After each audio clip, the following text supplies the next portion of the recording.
Welcome to Discover Movies. क्या होता है जब एक आदमी साल 1750 से टाइम ट्रेवल करके 2022 में आ जाता है, मगर क्या वो इस समय के अनुसार खुद को ढाल पाएगा और क्या ये समय यात्रा उसकी डेस्टिनी का हिस्सा है? चलिए जानते हैं। कहानी की शुरुआत सहरा के साथ होती है, जो कि एक छोटे से टाउन में अपने पिता केल्विन और एक बेटे हेनरी के साथ रहती है। तीनों ही मिलकर यहाँ फार्म चलाते हैं, खेती भी खुद ही करते हैं और अब तो सहरा अपने बेटे हेनरी को भी फार्मिंग सिखाने लगी है। अब आज भी हमेशा की तरह नॉर्मल सी शाम है, जहाँ सहरा अपने पिता के साथ मिलकर डिनर की तैयारी कर रही है। वहीं उसका बेटा हेनरी भागकर फार्म गया है ताकि मुर्गियों को दाना डाल सके, लेकिन तभी वहाँ एक अजीब सा आदमी आता है जिसके बाल और दाढ़ी काफी बड़ी हुई है और उसके कपड़े भी काफी अजीब थे। अब हेनरी उसे देखकर डर जाता है और जल्दी से भागकर अपनी माँ को बुलाने जाता है कि उनके यहाँ कोई अजीब सा आदमी है जो कि चोर जैसा लग रहा है। अब सहरा जल्दी से एक गन लेकर फार्म में जाती है जहाँ वो आदमी अभी वहीं था। सहरा उससे पूछती है कि तुम कौन हो और यहाँ हमारी प्राइवेट प्रॉपर्टी पर क्यों घुस आए हो? अब सरप्राइजिंगली वो आदमी खुद डरा हुआ था और कहता है कि वो तो अपने घर की ओर आया था।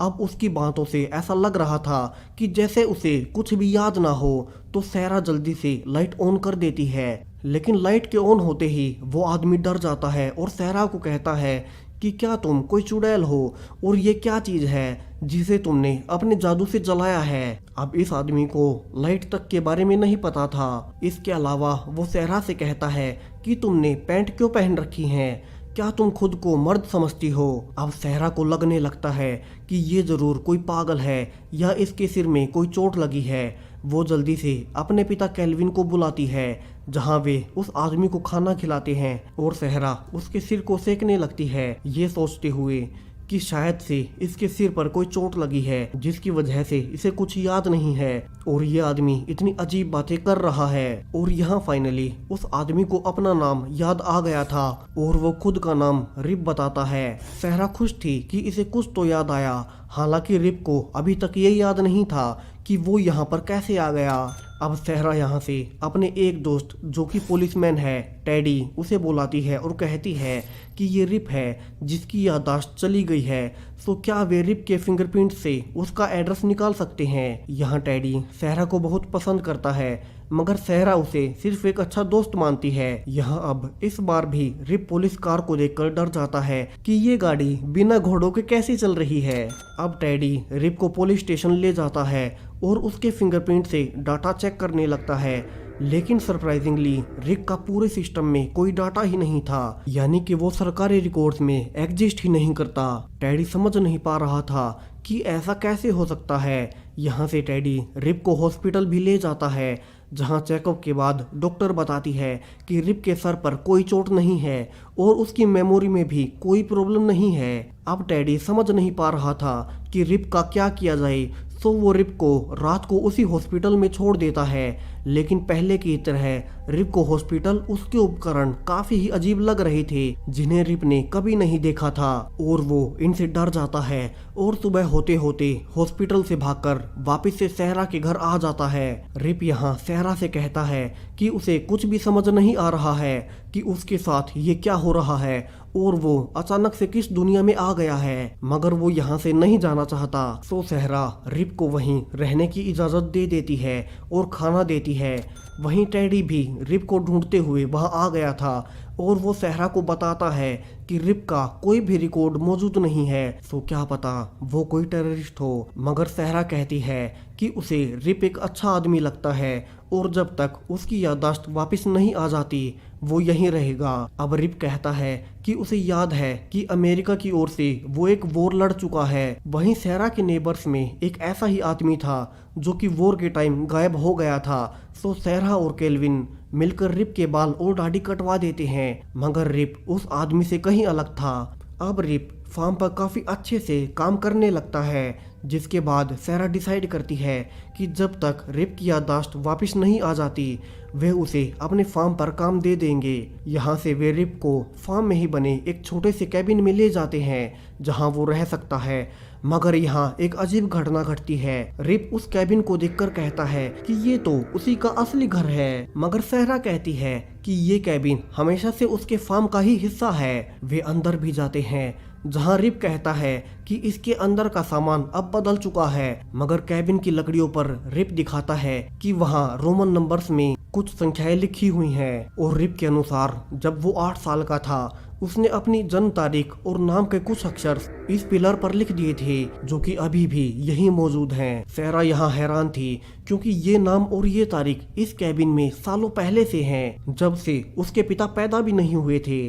अब सबसे अजीब बात कि कैबिन में लिखी तारीख साल 1756 की है, यानी कि आज से पूरे 266 साल पहले की। और रिप के हिसाब से वो अभी 31 साल का है, जबकि अभी साल 2022 चल रहा है। वहीं रिप अब तक समझ रहा था कि ये साल 1787 है, और ये सुनते ही कि वो साल 2022 में है वो वहीं बेहोश हो जाता है। अब उसके होश में आने पर केविन एक बुक लाता है और कहता है कि इसमें रिप वैन विंकल नाम के एक आदमी की कहानी है और क्या इससे रिप का कोई रिलेशन है। रिप यहाँ बुक पढ़ता है और कहता है कि इसके ऑथर रिप वैन विंकल उसके पिता थे, मगर सहरा कहती है कि ये बस एक फैंटेसी कहानी है। अब रिप को यहाँ से सब कुछ याद आ चुका था और वो अब अपनी कहानी बताना शुरू करता है कि जब वो छोटा था तब उसके पिता उन्हें छोड़कर कहीं चले गए, जिसके बाद पूरे घर की जिम्मेदारी उसके कंधों पर आ गिरी।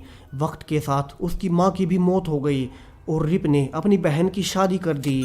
और जब वो 17 साल का था तब उसे अमेरिका को फ्री करने के लिए एक जंग भी लड़नी पड़ी, जिसमें उसे एक गोली भी लगी, मगर वो सेफ था। वो जंग से वापस आकर अपने घर खेती करने लगा, लेकिन अब वो पूरी तरह से अकेला था। उसका कोई परिवार नहीं बचा था। लेकिन एक दिन अचानक से उसके पिता वापस आ गए, जो कि देखने में बिल्कुल पहले की तरह जवान लग रहे थे। उन्होंने सबको अपनी कहानी बताई कि वे उस दिन अपने घर से लड़कर ऊपर पहाड़ वाले जंगल में चले गए और वहां उन्हें एक गुफा मिली, जिसमें छुपकर वे शराब पीने लगे। और तभी बाहर जोर से बिजली कड़कने लगी और उनकी आंख लग गई।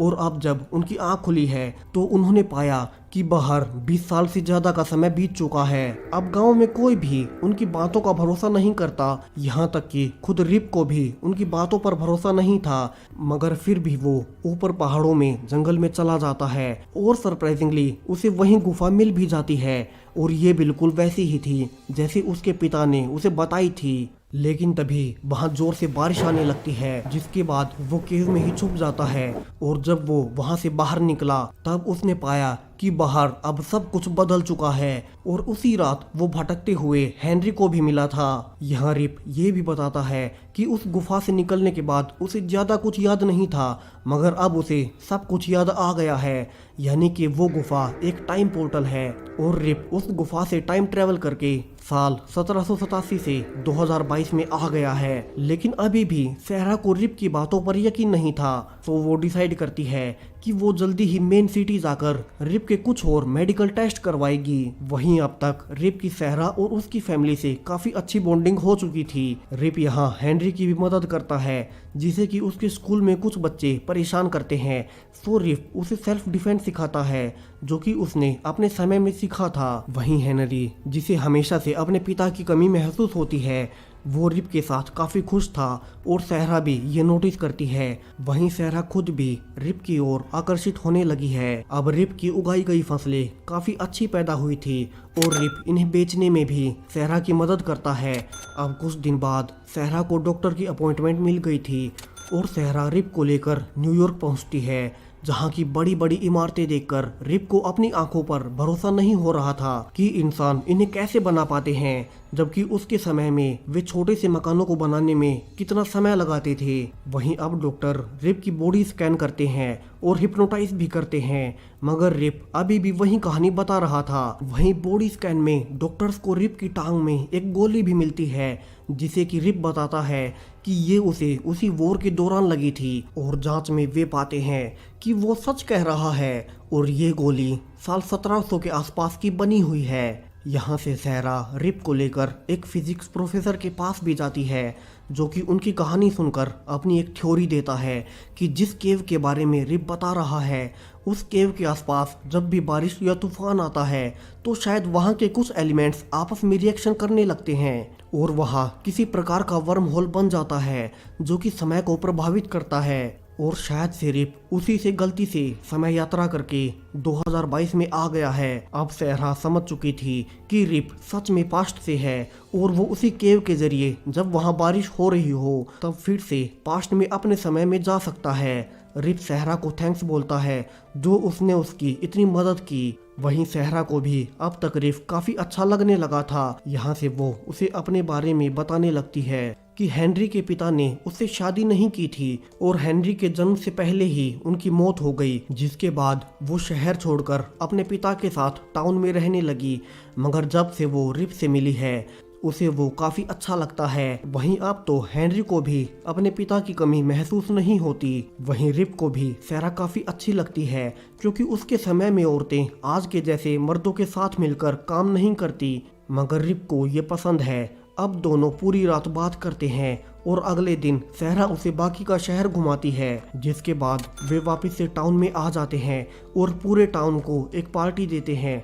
अब पार्टी में जब दोनों एक साथ थे तभी टेडी, जो कि सहरा को एक तरफा प्यार करता है, दोनों को एक साथ देख उसे जलन होती है। अब पार्टी से आने के बाद रिप वापस से अपने कैबिन में जाने लगता है, मगर सहरा भागकर उसके पास आती है और उसे किस करने लगती है। यहाँ वो उससे अपने प्यार का इजहार भी करती है, जिसे कि दूर खड़ा टेडी देख रहा था, जो कि अब तक उनका पीछा कर रहा था। वो रिप के कैबिन में जाने के बाद उससे मिलता है और वहाँ वो रिप की काफी इंसल्ट करता है कि कैसे वो खुद के बारे में झूठी कहानियां बताकर सहरा को फंसा रहा है और उसी की वजह से हेनरी को स्कूल में बच्चे परेशान करते हैं। इसके अलावा सारे टाउन के लोग सहरा और रिप के बारे में बातें बनाने लगे हैं कि कैसे उसने एक अनजान आदमी को घर पर रख लिया है। यहाँ वो ये भी कहता है कि रिप सहरा को काफी परेशानियां दे चुका है, सो अगर वो उनका भला चाहता है तो उसे सहरा की फैमिली को छोड़कर चले जाना चाहिए। अब रिप को भी लगने लगता है कि शायद डैडी ठीक कह रहा है और उसे वापस से अपने समय में चले जाना चाहिए। अब अगले दिन वो सहरा के नाम गुड बाय का लेटर छोड़कर चला गया था। सहरा लेटर को पढ़कर काफी परेशान थी क्योंकि उसे अब रिप से प्यार हो गया था। वहीं आज बारिश भी होने वाली थी, सो रिप वापस से अपने समय में चला जाएगा। यहाँ से सहरा, केल्विन और हेनरी तीनों मिलकर जंगल में रिप के पीछे जाने लगते हैं, मगर बीच में ही हेनरी काफी परेशान हो गया था, सो केल्विन उसे लेकर घर वापस आ जाता है और सहरा अकेली ही जंगल में आगे बढ़ती है, जहाँ उसे फाइनली वो गुफा मिल भी जाती है जिसमें रिप अब उदास बैठा था। सहरा यहाँ रिप पर टूट पड़ती है कि उसे उन्हें छोड़कर नहीं जाना चाहिए था, मगर रिप कहता है कि टेडी ने उसे सब बता दिया है कि कैसे वो उन सब पर एक बोझ है और वो उसकी फैमिली को और परेशान नहीं करना चाहता, और ये सब उसे टेडी ने बताया है। लेकिन सहरा कहती है कि ऐसा बिल्कुल नहीं है, हम सब तुम्हारे साथ बहुत खुश हैं और तुम्हारे आने के बाद ही हेनरी काफी खुश रहने लगा है। मुझे जीने का लक्ष्य मिल चुका है और इसीलिए तुम्हें हमारे पास ही रहना चाहिए। यहाँ से रिप ये जानकर काफी खुश था और वो सहरा को शादी के लिए कहता है, जिसके लिए सहरा मान भी जाती है और दोनों यहाँ से गुफा से बाहर आ जाते हैं। और तभी एक जोर की बिजली चमकती है और रिप का बैग, जो कि गुफा के अंदर छूट गया था, वो अब गायब हो गया, यानी कि उसका सामान फिर से पास्ट में चला गया है। यहाँ से फिर से 1787 का समय दिखाया जाता है, जहाँ रिप के पिता को उसका बैग मिला है जिसमें रिप की डायरी थी, जिसमें उसने लिखा हुआ था कि कैसे उसे भविष्य में सहरा मिली और उसके पास वो कितना खुश है। और इसे पढ़कर रिप का पिता भी काफी खुश होता है कि फाइनली उसके बेटे ने अपने जीवन में वो हासिल कर लिया जो कि उसे हमेशा से चाहिए था। और यहाँ से वो खुश होकर वापस से अपने गांव जाने लगता है। वहीं अब 2022 में रिप ने सहरा के साथ शादी कर ली है और वो अब हेनरी और केल्विन के साथ काफी खुश रहता है। और इसी के साथ ये कहानी यहीं खत्म हो जाती है। सो चैनल को सब्सक्राइब करें ऐसे ही टाइम ट्रेवल कहानियों के लिए। Thank you.